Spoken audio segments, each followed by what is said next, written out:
La Corrèze et ses 300 000 hectares de surface forestière. Pour préserver ce patrimoine, la technologie de pointe se met au service de la nature. Depuis 2016, 2 satellites européens collectent chaque semaine des données sur les caractéristiques de notre forêt. Elles sont étudiées à l'école forestière de Meymac depuis plusieurs années.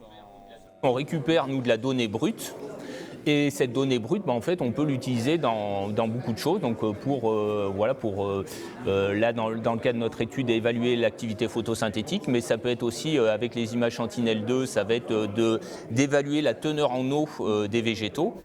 Le but de ce partenariat signé entre l'école forestière, le département et le fonds forestier, mieux connaître l'état des sols pour décider de leur avenir. Les premiers diagnostics obtenus sur le département révèlent plusieurs tendances.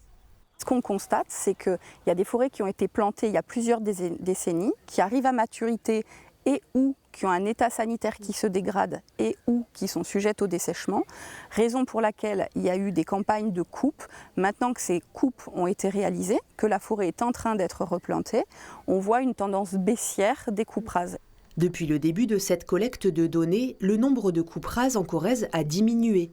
1700 hectares par an entre 2016 et 2024, soit en 8 ans 5% de la surface forestière rasée. On est sur un territoire de précurseur où on a la chambre d'agriculture, les agriculteurs, l'école, la formation, les jeunes et la forêt qui ont scellé aujourd'hui un partenariat pour engager un mouvement et faire en sorte qu'on adapte le mieux possible au changement climatique ces forêts et en parallèle qu'on donne envie à cette nouvelle génération de s'intéresser à ce patrimoine.